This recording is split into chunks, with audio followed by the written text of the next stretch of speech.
우리 그리스도인들이 세상 가운데 살면서 세상 사람들과 무엇으로 구별될까요? 크리스찬들이 세상 사람들과 분명히 구별되나요?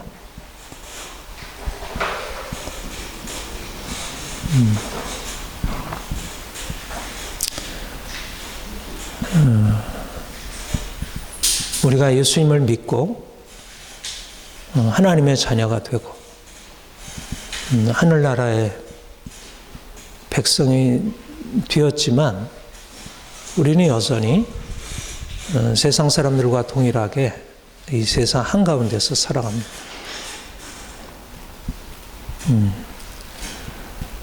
믿음이라는 것은 보이진 않잖아요. 그렇죠? 우리의 믿음은 보이진 않아요. 그러니까 내가 믿는다는 것이 어떻게 사람들에게 드러날 수 있을까? 그것이 우리가 이렇게 주일날 교회에 나오는 것, 예배하는 것에 있어서 구별이 되겠죠. 그리고 또 크리스찬들이 다른 사람들과 구별되는 게 뭐겠어요? 술, 담배 안 하는 거.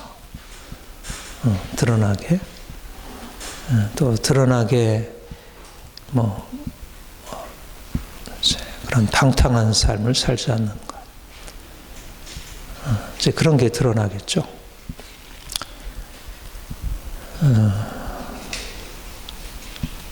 우리가 하나님을 믿는 믿음은 보이지 않는 것이지만 믿음을 우리의 삶에서 드러내 보이는 것이 어떻든 중요한 의미를 가지고 있습니다. 근데 그 믿음이 외적으로 드러나게 될 때, 그 드러나는 그 가장 핵심은 뭐냐면, 거룩함이라 할 수 있어요. 다시 말하면, 우리가 이전에는 우리의 육체의 욕심을 따라 행하며 죄 가운데 행했어요. 그래서 사람들을 미워하고, 욕심 부리고, 싸우고, 여러 하나님이 금하신 그런 행동, 그런 삶 가운데 들어갔죠. 근데 우리가 주님 만나고 주님 깨닫고 이미 우리 안에 양심에 이건 아니지 했지만 그전에는 그래 심각하게 생각하지 않았던 삶의 여러 가지 것들에 대해서 이렇게 하면 안 되는 거구나. 하나님이 이건 원하시는 게 아니구나. 보다 내가 선하게 살아야겠구나. 보다 깨끗하게 살아야겠구나. 그렇게 우리의 생각과 마음을 바꾸게 되고 그렇게 실천하려고 하고 노력을 하게 돼요. 그러니까 그리스도인이 믿음으로 드러내야 할 가장 중요한 특징은 삶의 변화, 특별히 도덕성, 윤리성에 있어서 변화예요. 그러니까 십계명에서 살인하지 말라, 간음하지 말라, 부모를 공경하라, 도둑질하지 말라.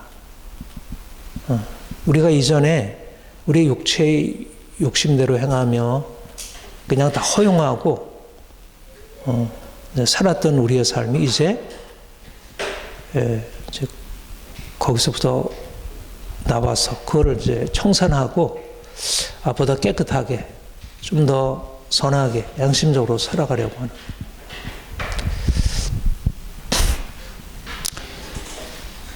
그러니까 그리스도인들에게 있어서 내가 예수를 믿고 난 이후에 그 믿음에 따라 삶을 살아가려고 할 때 보다 선하고 깨끗하게 살아가려고 하는 것은 너무나 중요합니다. 요즘 우리 시대가 어떤가요? 요즘 시대를 바라보면 세상이 어떻게 나아가는지 정말 너무 이렇게 위험한 걸 이렇게 돼요. 옛날에는 어떤 도덕이나 양심 이런 기준들이 명확하게 설정되어 있었고 두려움 때문에라도 그렇게 이제 그런 걸 금했는데 자체적으로 우리 안에 어떤 도덕적인 초자가 있어가지고 스스로 양심으로 이거를 그 많은 그런 기제가 있었는데 요즘은 이제 그런 서구로부터 자유주의 사상들이 들어와서 도덕이라는 것은 그렇게 중요한 게 아니야. 옳고 그름에 대해서 누구도 판단할 수 없어. 나는 내가 가지고 있는 자연적인 욕망을 따라 행하겠어. 라는 게 너무 많이 퍼져가면서 사실 이제 뭐 이건 이론적으로 도덕 폐기론이 아니고 실천적으로 사람들 안에 도덕성에 대해서 마땅히 지켜야 할 것과 그러지 말아야 할 것에 대한 어떤 이제 그런 경계가 무너지고 사람들이 너무 자유로워지는 거예요. 이건 어린아이로부터 뭐 나이든 어른들도 나이든 할머니 할아버지한테도 이제 영향이 미쳐가는 하나의 시대의 거대한 조류. 일종의 이제 도덕적 무질서, 혼돈이 지금 도래하고 있습니다. 저는 원래부터 하나님이 이스라엘 백성들을 이제 구속하실 때 그들을 향해서 가지고 있던 목적이 바로 그러한 도덕적 무질서로부터 그들을 깨끗게 구별해서 그들을 하나님의 선한 백성으로 삼으려고 하는 거죠. 여러분들이 옛날에 그 고대의 그 문화들 보면 너무나 방탕하고 타락하고 폭력적이고 뭐 이런 것들이 오늘날에와는 또 다른 방식으로 있었어요. 그 신들의 이름, 신전에서 합법적으로 이제 거기에 있는 무녀들이 이제 그런 창녀처럼 이렇게 활동을 하고 그게 하나의 종교 예식으로 그러니까 힌두교 같은 경우에 지금도 그렇다고 하잖아요. 그러니까 옛날에는 그런 문화가 너무 이렇게 퍼져 있었던 거예요. 그러니까 하나님이 이스라엘 백성들을 구속하셔서 그들에게 하시려는 게 뭐냐면 하나님 외에 다른 신 섬기지 말 것과 그들의 음란과 폭력 이런 악한 세상 문화로부터 그들을 거룩하게 구별하려고 하는 것이었어요. 그러니까 하나님의 이스라엘 백성들을 향한 뜻이 그거였죠. 그게 하나님의 구속의 목적이에요. 하나님이 이스라엘 백성들을 택하신 목적이 그렇고 하나님이 우리를 세상에서 불러내신 것은 세상의 악하고 더러운 것에서 우리를 구속해서 깨끗하게 하려고 하는 거예요. 그러니까 오늘날 그리스도인들이 이 세상에 존재하는 의미가 뭘까? 깨끗하게 살아가는 거예요. 거룩하게 살아가는 거예요. 이게 굉장히 중요한 책임성이라고 생각이 들어요. 오늘날 말하자면 그야말로 가정 안으로 어린 아이들의 생각 안으로 그냥 물밀듯이 들어오는 그런 세상의 악하고 음란하고 더러운 것들이 사람들을 죽음으로 멸망으로 끌어가고 있는데 그것들을 막아내야 돼.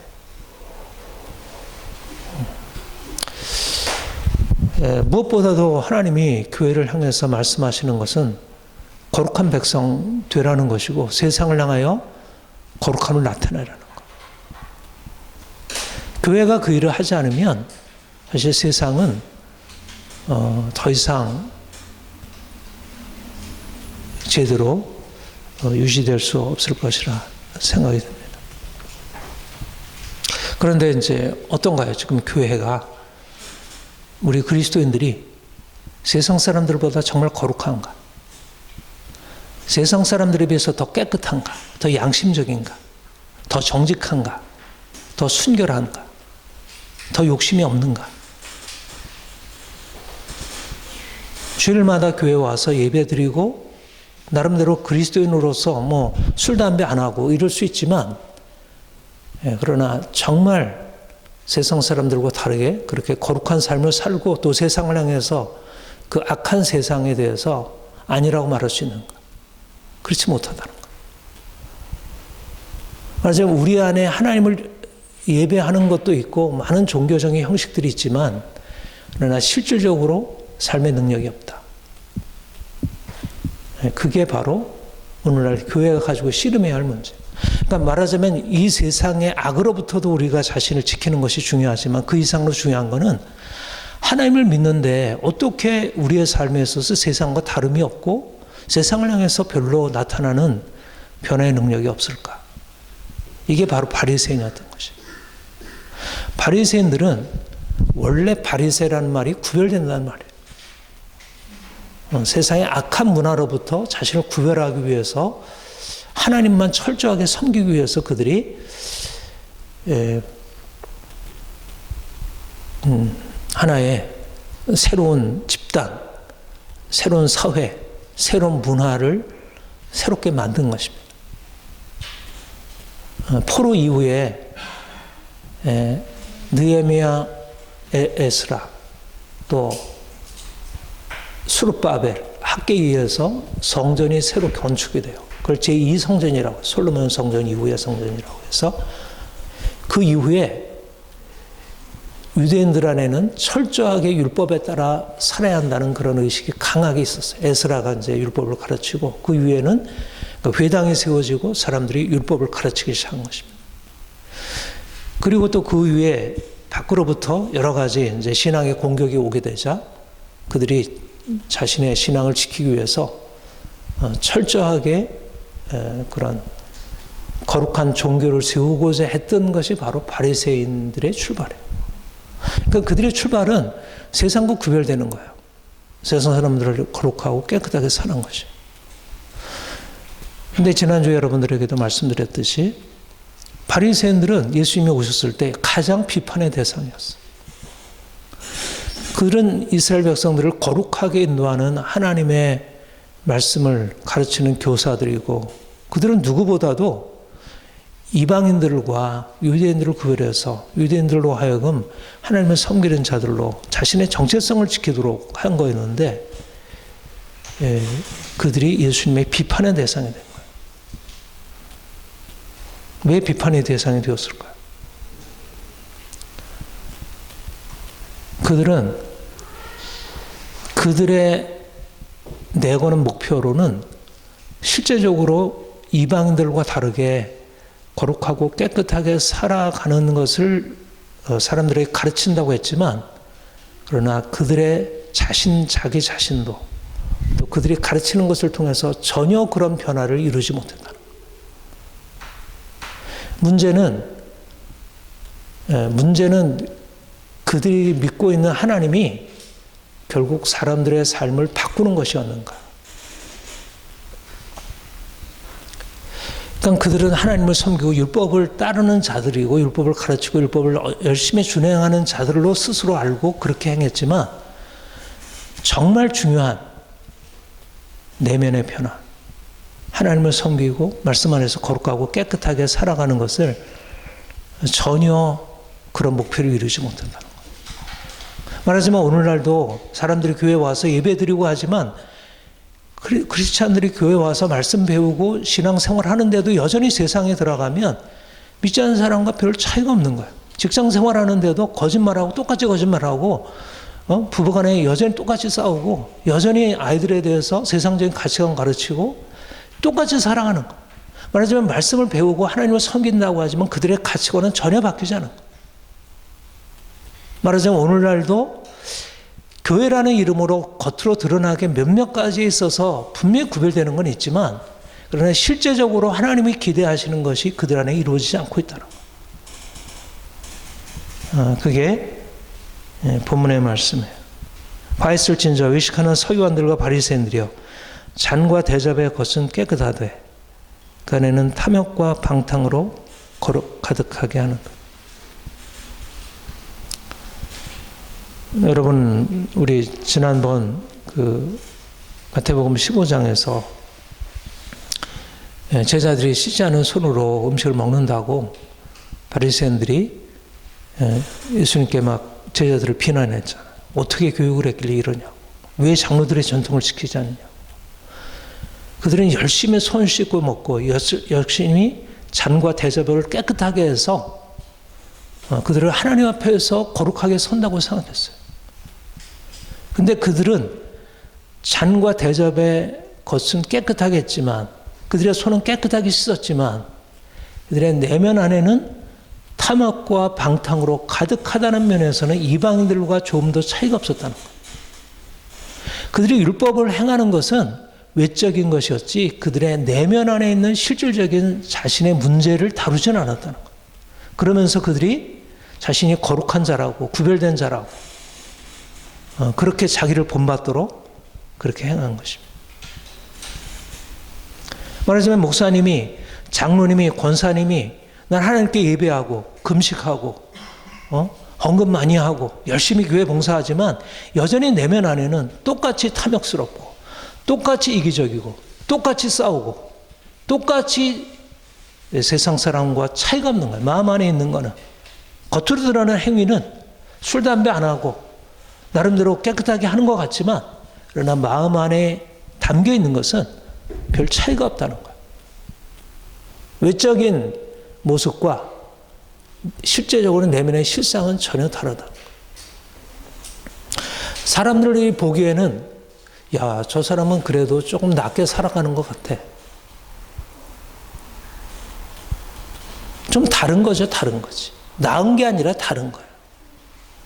저들은 방탕하게 겉으로 드러나게 하고 여기는 그 속에 있는 그 내면의 어두움은 감추고 겉난 그럴싸하게 하고 그건 다른 것이지 무늬만 바꾼 거지 실상은 바뀌지 않은 거예요. 사람들에게는 그게 차이로 보일 수 있어요. 야, 저 사람은 깨끗하게 하는 것 같아. 좀 뭔가 그래도 양심적으로 살려고 하는 것 같아. 그러나 하나님 보시면 차이가 없는 거예요.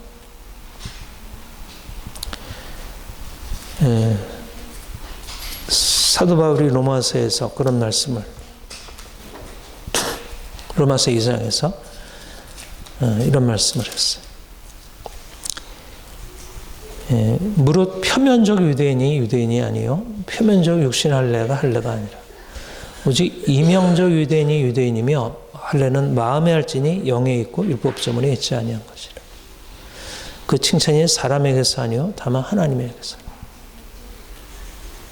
표면적 유대인이 아니고 표면적 할례가 아니다. 겉으로 할례를 행하고 유대인으로서 이것저것 행하지만 그러나 내면 안에 할례에 합당한 삶, 유대인으로 합당한 그 정체성, 거룩한 백성으로의 삶이 없다는 거예요. 겉으로 외면적, 표면적 유대인으로서 사람들에게 칭찬을 받을 수 있지만 그러나 하나님이 칭찬하시는 것은 표면적 유대인이 아니고 이면적 유대인. 말하자면 겉으로 외적인 신자가 아니고 내면적으로 하나님을 참으로 경외하고 하나님 말씀대로 순종하는 자인가 아닌가를 하나님 보신다는 거예요. 하나님 보시는 것과 사람이 보는 게 전혀 다르다는 거예요. 바리새인들은 겉으로는 깨끗해 보이지만 하나님 앞에서는 다른 죄인들과 동일하게 화일 쓴 신자. 그들은 하나님의 저주를 피할 수 없다는 거예요. 그들의 외적인 행위가 그들을 하나님 앞에서의 그들의 운명을 바꿔놓지 못한다는 거예요. 그러니까 예수를 믿는다고 하면서도 여전히 삶에 있어서는 세상 사람들과 동일하게 자기 욕심을 따라 행하고 이기적으로 행하고 악을 행하면서 자기가 안전하다고 생각하면 오산이라는 거예요.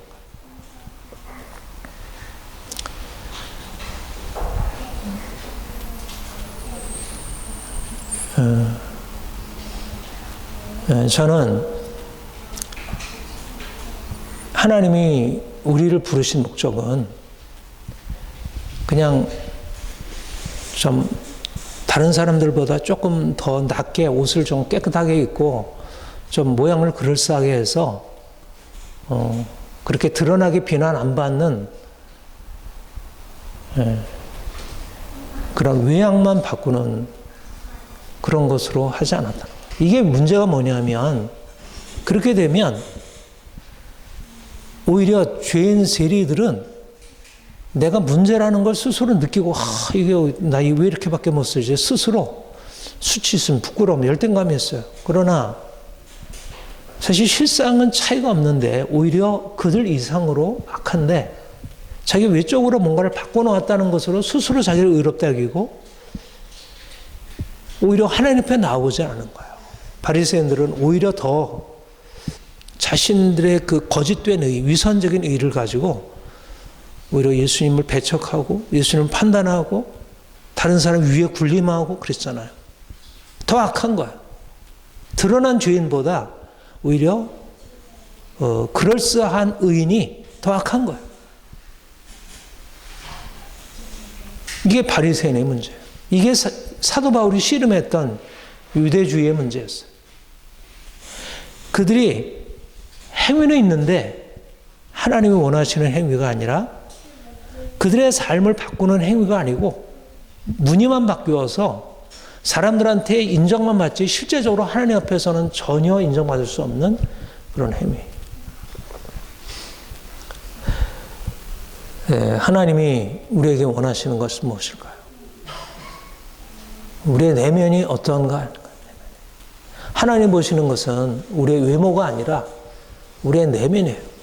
내 내면 안에 사랑이 있는가, 미움이 있는가? 내 안에 세상에 헛된 욕망이 있는가, 아니면 깨끗함이 있는가? 내가 정직한가, 거짓된가? 사람들이 나를 어떻게 평가하느냐가 아니라 하나님이 나를 어떻게 평가하시느냐. 눈먼 바리새인아, 먼저 안을 깨끗이 하라. 그리하면 겉도 깨끗하리라. 세상 사람들은 다 외모를 추구하잖아요. 근데 크리스찬들도 다른 방식으로 외모를 추구하고 있다. 세상 사람들은 부자 되는 것, 외적으로 사람들한테 인정받는 것, 칭찬받는 것, 이런 걸 추구하는데 크리스찬들도 교묘한 방식으로 외적인 것을 바꾸어서 사람들한테 인정을 추구하고 있는 것. 바리새인들처럼. 근데 그것으로서는 하나님에게 인정받을 수 없습니다. 하나님이 원하시는 것은 우리의 안이, 우리의 이면적 유대인, 이면적 할례, 우리의 내면 안에 있는 악함이 더러움이 깨끗게 되고 정결케 되어서 우리가 그분 안에서 진정한 자유를 얻는 것. 근데 어떻게 가능할까요? 죄인된 우리가 어떻게 그렇게 깨끗해질 수 있을까? 우리가 노력해가지고 뭐 이러저런 거 안 할 수도 있고 이러저런 것 애써서 할 수도 있지만 그러나 내면 안에 있는 우리의 생각, 감정, 우리의 의지 이것들이 어떻게 다뤄줄 수 있을까? 이게 안 되는 거예요. 그래서 은혜가 필요한 거예요. 그래서 하나님 앞에 나아가야 하는 거예요. 왜 은혜가 아니면 안 되냐면 우리의 외모를 바꾸는 것에서는 내 노력으로 가능하지만 내면을 바꾸는 일은 내 노력으로 불가능합니다. 내 노력으로 할 수 있는 것은 다 외모를 바꾸는 것에 불과해요. 물론 우리의 결심으로 이러저러하게 우리 잘못을 고치기도 하고 어느 정도는 바꿀 수 있겠지. 그러나 근본적으로 사람이 죄 아래 태어나고 이미 우리 의지 자체가 죄의 얽매인 노예이기 때문에 은혜가 없이는 안 돼요. 그래서 하나님 앞에 나아가 하나님 내가 나를 바꾸고 싶어요. 그런데 정말 나를 어떻게 할 수 없네요. 하나님 도와주세요. 내가 바꾸기를 원합니다. 그 은혜 앞에 나아가서 그가 주시는 은혜를 힘입어 내 죄 깨끗하게 씻음 받고 그 피로 말미암아 깨끗하게 씻음 받아야 마음 안에 있는 악이 다뤄지는 거예요. 이게 하나님이 우리를 다루시는 방식입니다.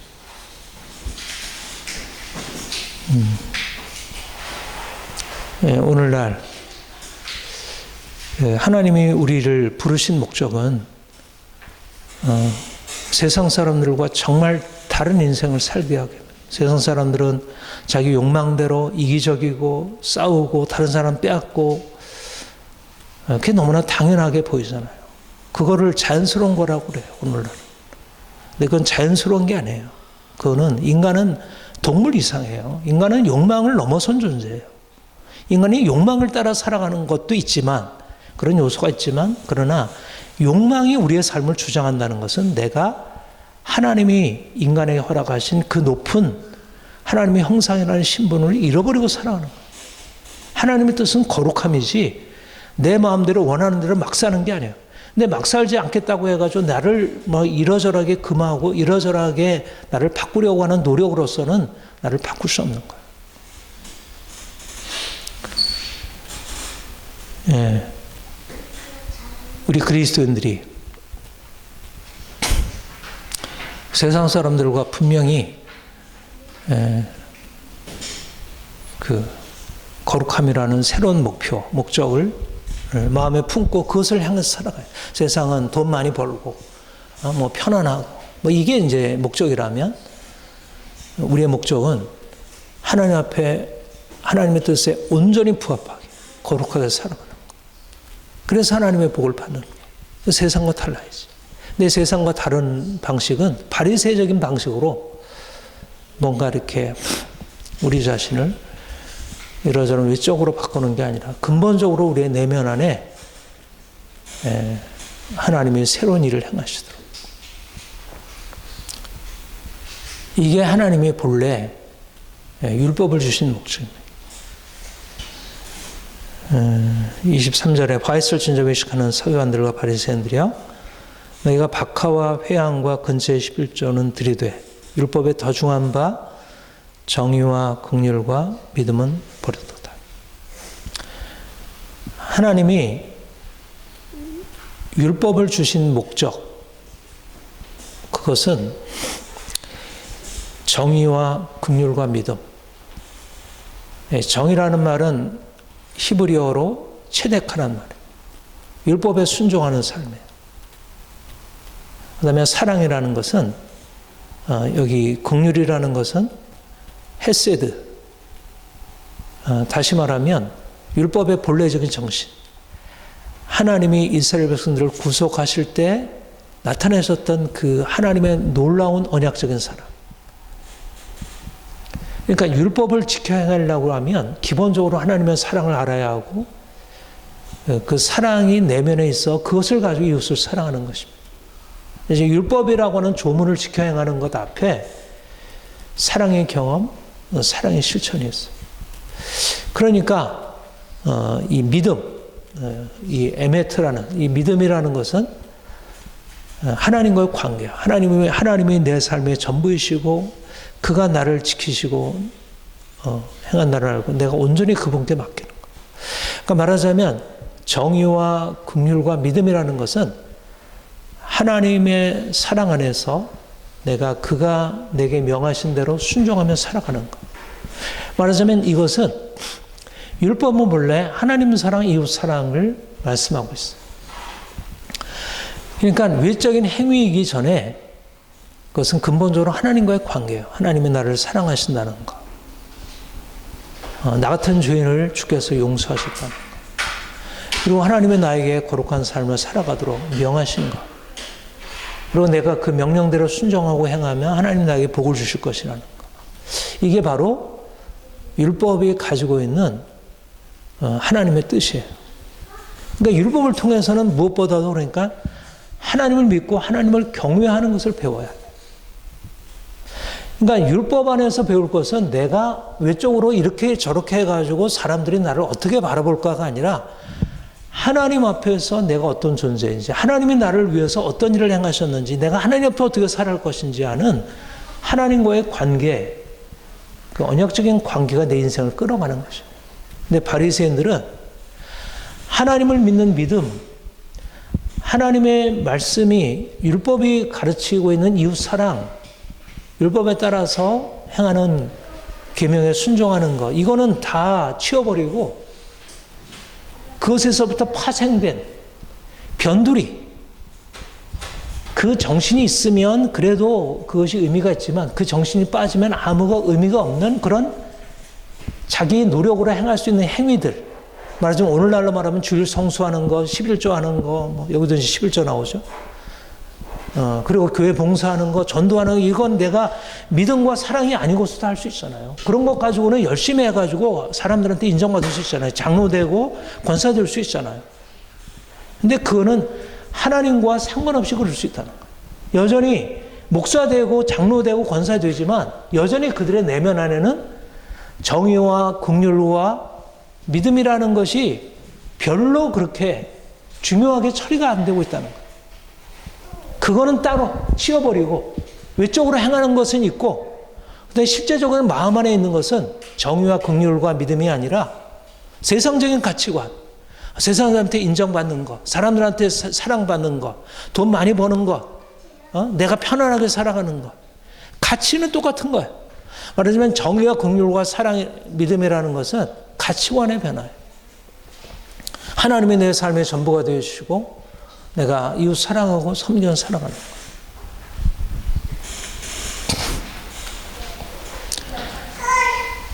거예요. 하나님이 율법을 주신 목적은 하나님을 사랑하고 이웃을 사랑하는 것입니다. 나머지는 그 안에서 다뤄져요. 말하자면 우리가 말하자면 내가 율법을 지켜 행한다는 것은 이전에 내가 붙들고 있었던 세상적인 가치들, 세상 욕망들 내려놓고 이제는 하나님이 우리의 삶의 전부가 되시도록 그가 말씀하시는 것이 내 삶을 끌어가는 거예요. 세상 사람들이 나를 어떻게 평가할 것이 아니라 내가 이렇게 하면 얼마나 유익에 돌아올까가 아니라 하나님 말씀이 끌어가는 거예요. 하나님이 끌어가는 거예요. 하나님이 나에게 말씀하시는 것이 크게 들리고 그것이 내 인생을 좌우하는 거예요. 그렇게 되면 우리 인생 안에 진짜 놀라운 변화가 일어나는 거예요. 그러니까 바리새인과 서기관보다 나은 의가 그거예요. 바리새인들은 바로 박하와 회향과 근처에 11조는 들이되 내가 이것저것 할 수 있는 것은 하지만 실제적으로 내 마음에 하나님을 사랑하는 것, 이웃 사랑하는 것에 대해서 관심이 없었어요. 근데 바리새인과 서기관의 의보다 나은 의, 하나님을 온전히 사랑하고 하나님 말씀하는 대로 이웃을 사랑하는 것. 내 안에 있는 미움, 내 안에 있는 거짓, 내 안에 있는 세상의 어떤 욕망들, 탐욕들 내려놓고 나의 불법을 회개하고 날마다 하나님 말씀대로 순종하며 살아가도록 했습니다. 이거는 그러니까 이 말씀은 사도 바울이 그리스도 예수 안에서는 할례나 멀례나 효력이 없으되 사랑으로 역사하는 믿음뿐이니라 같은 말씀이에요. 할례나 무할례가 아무 효력이 없으되 11조냐 뭐 주일 성수냐 이건 중요하지 않다는 거예요. 중요한 것은 사랑으로 역사하는 믿음뿐이라. 교회가 커지기 위해서는 뭐 그런 어떤 외적인 교회에서 요구하는 행위들이 중요할지 모르지만 중요한 것은 사랑으로 역사하는 믿음. 정말 내가 하나님을 믿고 있는가? 하나님을 정말 믿고 신뢰하고 그를 따르고 있는가? 믿음에 따라서 온전히 사랑하는가? 온율법은 네 이웃 사랑하기를 내 자신과 같이라는 말씀에서 이루었나니. 율법의 본래적인 정신.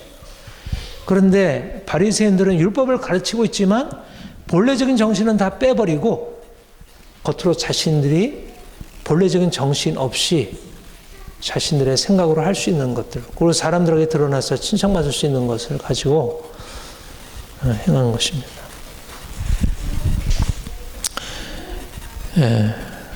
주님이 우리 인생 안에 이제 보다 더 온전하게 율법을 실천하는 자, 우리의 삶에 나타내는 자.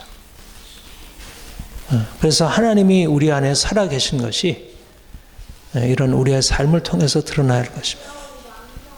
사람들은 자기의 욕망을 따라서 세상 풍조를 따라서 사람들을 따라서 행하지만 우리는 하나님 말씀이 나를 주장하도록 그래서 정의와 긍휼과 믿음 이것을 실천하는 것. 그리고 이제 이것을 이제 구체적인 행위로 나타나는 거예요. 행위라는 것은 이 행위여야 돼요. 말하자면 행위는 내면에 악이 있고 탐욕이 있고 불법이 있으면서 그것을 감추는 이중적인 행함이 아니라 내면에 있는 하나님 사랑과 이웃 사랑을 나타내는 행위. 그 행위여야 돼. 분명히 행위가 있어야 돼. 믿는 사람들은 행위가 중요하지 않은 사람들이 아니에요. 행위가 중요해요. 행위가 너무너무 중요합니다. 믿음은 중요한데 행위는 중요하지 않아. 행위라는 것은 그냥 우리 하나님 앞에서 그렇게 세상에서는 그렇게 뭐 이렇게 하라 저렇게 하라는데 행위는 중요하지 않아. 그거는 바른 신학이 아니에요. 행위가 너무너무 중요해요. 그런데 바리새인의 행위냐 아니면 말씀에 근거해서 행하는 행위냐 사랑으로부터 나타나는 실천이냐 이게 중요해요. 누가 이 세상의 재물을 가지고 형제 궁핍을 보고도 도와줄 마음을 닫으면 하나님의 사랑이 무엇이 그 속에 거하겠느냐. 사랑하는 자녀들아 우리가 말과 혀로만 사랑하지 말고 행함과 진실함으로 하지. 사랑 없는 행위 이거는 죽은 행위예요. 그거는 사람을 살리지 못하고 그것은 오히려 위선적이고 그것은 진정으로 나를 변화시키지 못하고 사람들을 살리지 못해요. 그런데 우리 안에 사랑이 있는데 우리 안에 하나님이 주시는 그런 살아있는 믿음이 있는데 이것이 행위로 나타나지 않는다면 그것 또한 온전하지 못한 것이라 말씀하고 있습니다. 오늘날 이 세상에 우리 그리스도인들은 정말 마음이 깨끗한 사람, 마음이 선한 사람, 야, 저 사람은 마음이 따뜻하게 느껴져. 저 사람은 마음이 정말 순수해, 깨끗해. 이런 사람들로 인정받아야 할 것입니다. 그리고 그런 마음 안에 있는 선함과 사랑과 깨끗함이 외적인 행위로, 내가 말로, 친절한 말로, 그 다음에 실질적으로 구체적인 도움으로, 선행으로 나타나는 것. 그러니까 그냥 내 자랑이 되고 사람들에게 인정받기 위한 선행이 아니라 내 마음 안에 있는 하나님 사랑과 이웃 사랑을 나타내 줄 수 있는 실질적인 행위들. 그래서 정말 불쌍히 여겨서 도움을 주고 내가 상대방을 배려해서 뭔가 내가 가지고 있는 것을 나누고 내 자신을 희생하고 그런 실질적으로 우리의 행함에 있어서도 세상 사람들이 볼 때 야 정말 아름다운 열매구나 이렇게 느껴질 수 있도록 우리가 전에는 주님을 알지 못했을 때 나쁜 나무로서 나쁜 열매를 맺었다면 이제 주님이 우리 안에 들어와서 좋은 나무로 바뀌어지고 그래서 좋은 열매를 맺는 나쁜 나무에다가 그냥 좋은 열매 갖다가 장식을 하는 게 아니라 그냥 그런 신용을 하는 게 아니고 실질적으로 좋은 나무 되어 좋은 열매 맺는 삶. 그래서 사람들에게도 칭찬받고 무엇보다도 하나님이 인정하실 수 있는 그런 삶을 드러내길 원합니다. 같이 기도하겠습니다. 하나님 아버지, 주님께서 우리를 구속하셔서 자녀 삼으시고 이제 거룩한 백성으로 주의 뜻을 따라 하나님 사랑하고 이웃 사랑하도록 우리의 삶을 이끌어 주시니 감사드립니다. 우리가 주님 만나기 전에는 우리가 죄 가운데 있었고 세상 욕망을 따라 살았고 또 그것을 벗어난다 하지만 여전히 위선적이고 우리의 내면이 근본적으로 바뀌지 않았던 모습이었지만 이제 우리가 주님 안에서 우리의 죄악된 것 회개하고 주님이 주신 은혜를 힘입어 우리의 내면이 변화되고 우리가 깨끗게 되어 이제는 말씀에 순종하며 기쁨으로 사람들을 섬기며 살아갈 수 있게 하셨습니다. 날마다 주의 은혜를 기대합니다. 우리가 더욱더 거룩하게 원합니다. 사랑하며 살길 원합니다. 우리의 삶 가운데 주의 능력 실질적으로 나타나게 하옵소서. 내가 죽고 주님이 내 안에 사시는 삶, 내가 이전에 행하던 나를 위한 삶에서 이제 하나님을 위한 삶, 이웃을 위한 삶으로 바뀌어지게 하옵소서. 감사합니다. 예수님의 이름으로 기도합니다. 아멘.